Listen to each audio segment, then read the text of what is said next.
Goeiemôre. Jy luister na die 96ste oordeenking in die reeks Die Goeie Lewe. Ons tema vanoggend is die probleem van lyding. Een van die moeilikste vrae in die lewe om te beantwoord. Nee, die moeilikste vraag in die lewe om te beantwoord is die vraag na die lyding van die onskuldige. Meestal in literatuur en voorbeelde aangehaal die onskuldige lyding van 'n kind. Hierdie probleem was in die 19de eeu die hoeksteen van ateïsme. Hulle kernargument teen die bestaan van God. Die argument word uit verskillende gesigspunte hanteer, maar in kort kom dit daarop neer. As daar 'n liefdevolle en 'n almagtige God is, waarom gryp hy nie in nie? Waarom gryp God nie in en keer die oorloë en die wreedaards en die mishandelaars nie? Onskuldige lyding is een van die temas waaroor Jürgen Moltmann die meeste skryf. Anders gestel, dit was waarskynlik die enkel belangrikste motivering van waarom hy in die eerste plek sy pen opgeneem en begin skryf het. Dis juis vanuit die mirasies van die Tweede Wêreldoorlog. Die lyke van 80 miljoen mense, onder wie onskuldige kinders, vroue, mans. Die lyke van daardie mense en die swaard van atoombomme wat die wêreld in 'n oogwink kan vernietig. Vandag in openbare debatte sal jy die nuwe ateïste dit as een van die ankerbesware hoor gebruik teen die bestaan van God. Christopher Hitchens, Richard Dawkins, Sam Harris, Daniel Dennett, Stephen Fry, Matt Dillahunty en Bart Ehrman. In een na die ander argument teen die bestaan van 'n liefdevolle en almagtige God noem hulle die lyding van kinders, siektes soos kanker by kinders en die logiese inkonsekwentheid van die argument self in hulle eie verstaan daarvan. Hoe kan jy sê God is liefdevol en almagtig as God nie in liefde en in almag ingryp in die wêreld nie? Dit is hoe hulle die argument opstel. Die wêreld se lydingsgesig oortuig hulle dat daar nie 'n liefdevolle almagtige God bestaan nie. Baie van hierdie ateïste is onbewus daarvan dat hierdie vraag nie nuut is nie, maar teruggevoer kan word na die vroegste geskrifte van die Bybel. Van die eerste tot die laaste word die probleem van lyding hanteer, bespreek, mee geworstel, oor gehuil, oor gekla, in opstand oorgekom.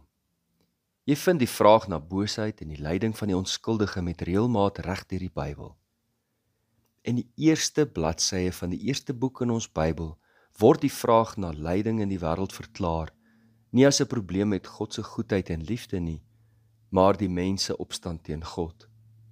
Die slang speel 'n slinkse rol daarin, nie as die Satan soos ons dit later interpreteer nie, maar die simbool van misleidende wysheid.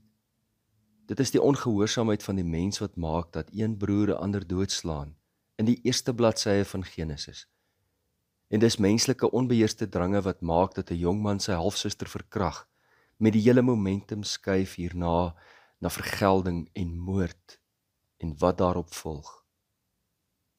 Diegene wat in God glo, is nie so naïef soos wat die ateïste dit wil hê nie. Ons weet van die moeilike vrae. Ons het immers die geskrifte van die profete, wat keer op keer hierdie vraag bly vra, hoekom lyk die wêreld so? Ons het 'n hele boek Job, wat die probleem tot in sy verskriklikste moontlikhede dryf.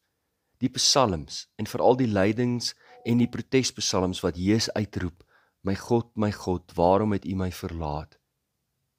Waar is U te midde van hierdie pyn en lyding? Hoekom moet ek en ander onskuldig ly? Waar is U in my uur van nood? Hoe lank nog, Here, voor U my noodkreet hoor? Gelowiges wat ly sê dikwels, ek weet ek mag nie vra nie, of ek weet ek mag nie God se besluite in twyfel trek nie. Hoe presies weet jy dit? Waar in die Bybel staan dit, dat jy nie mag vra nie, dat jy nie God se besluite in twyfel mag trek nie? Dit verg 'n baie selektiewe lees van die Bybel, om dit nie daar te vind nie. Dit is inderdaad nie 'n Bybelse uitgangspunt nie, en verseker nie 'n breë Christelike standpunt nie. Nie alleen die Bybel nie, maar die geskrifte van die vroeë kerk, die middeleeue, dwars deur die geskiedenis tot vandag toe is dit een van die vrae wat die heel meeste vierkantig in die oë gekyk word. Here, hoekom lyk die wêreld so? Ons kan inderdaad nie oor die goeie lewe praat, as ons nie ook praat oor die afgryslike moontlikheid dat hierdie lewe 'n aaklige lewe kan wees nie, 'n donker lewe, 'n verwoeste lewe, 'n wrede lewe. Watter afbreekende, bloedvergietende beskrywing ook al sal deeg, ja, dit is ook deel van die realiteit van hierdie wêreld. Persoonlik glo ek nie in God, omdat ek die probleem van boosheid en lyding misken nie, oor die hoof sien, of nie daarvan wil weet of dit nie erken nie.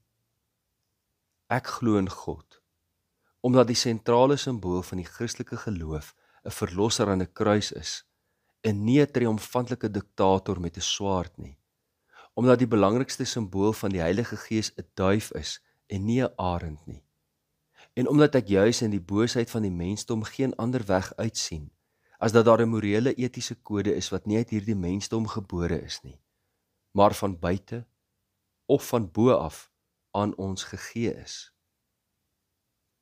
Aan ons word die keuse gestel om dit te gehoorsaam of nie. En dit is veel nader aan die Bybelse getuienis as enige ander logiese argument of natuurwetenskaplike argument. Maar hieroor gaan ons oor die volgende paar oggende dieper praat. Ons gebed kom juis vanoggend uit Psalm 130 en hoe Tosjes dit bereim het. Tosjes, as jy sy verhaal lees, wat die diepte van lyding op hierdie aarde geken het, in sy wreedste werklikheid daarvan. Kom ons bid saam. Uit dieptes, gans verlore, van redding ver vandaan, waar hoop se laaste spore in wanhoop my vergaan, uit diep van donker nagte roep ek, o Here, hoor, en laat my jammerklagte tog opklim in U oor. As U, o Heer, die sonde na reg wil gadeslaan, wie sou een enkele stonde voor U, o Heer, bestaan? Maar nee, daar is vergewing altyd by U gewees, daarom word U met bewing reg kinderlik gevrees. Soos een wat op die mure as wagter uitgestel, gedurig deur die ure met sy gedagte tel, so wag my siel en sterker, gedurig op die Heer, tot hy die lig bewerker, die nag in dageraad keer. Dit bid ons in Jesus naam. Amen. Liefde en 'n geseënde dag vir elkeen.